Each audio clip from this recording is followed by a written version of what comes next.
A lonely CEO took a blind date for his friend, and fell for a poor girl instantly.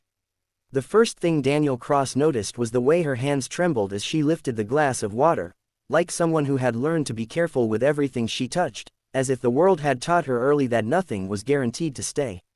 In that small, unguarded moment, the empire he had built, glass towers, boardrooms, private jets, felt strangely hollow. He had come here as a favor. He had not expected his life to shift in a single heartbeat. Daniel was the kind of CEO people feared and admired in equal measure. At 38, he ran one of the fastest-growing tech companies in the country.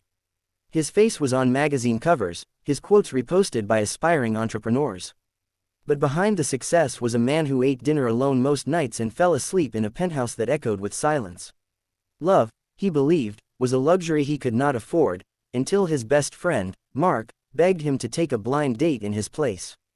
Mark had panicked at the last minute. "Please, Dan," he'd said over the phone. "She's already on her way. I'll owe you for life." Daniel agreed out of loyalty, not curiosity. He expected an awkward hour, polite conversation, and an early exit. He did not expect Lily. Lily arrived wearing a simple blue dress, slightly faded at the seams, her hair neatly tied back. There was no designer bag, no practiced confidence, just a quiet grace that made the noisy restaurant seem to fade around her. When she realized Daniel was not the man she was supposed to meet, embarrassment flashed across her face, followed by a shy smile. "I can leave if this is uncomfortable," she said softly. Something about her honesty disarmed him. "No," Daniel replied, surprising himself. "Let's just talk." They talked about everything and nothing.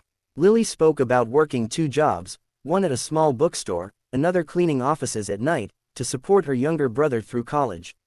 She laughed when she talked about books, her eyes lighting up as if stories were her safe place.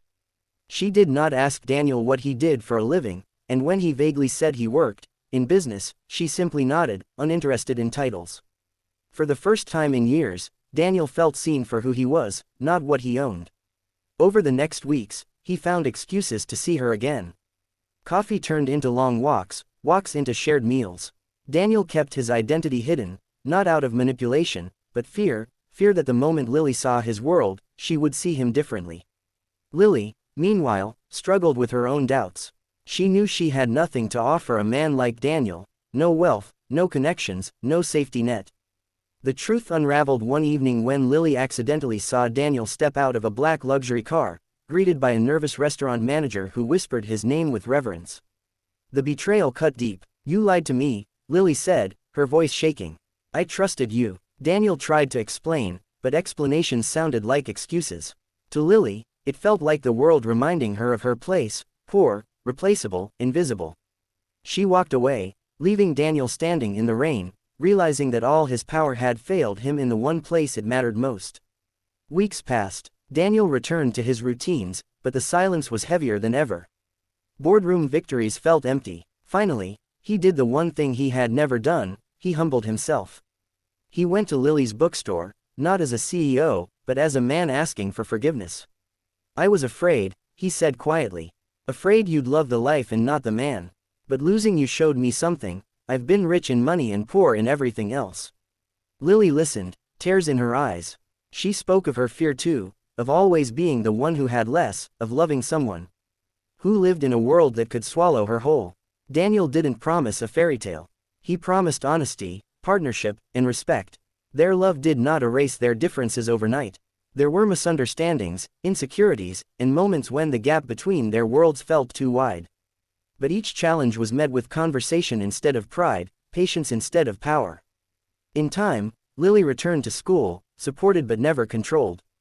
Daniel learned to step back, to listen, to love without conditions. Together, they created something neither wealth nor poverty could define: a life built on empathy. On the night Daniel proposed, there were no cameras, no grand stage. Just a quiet park bench, a simple ring, and 2 people who had chosen each other despite fear.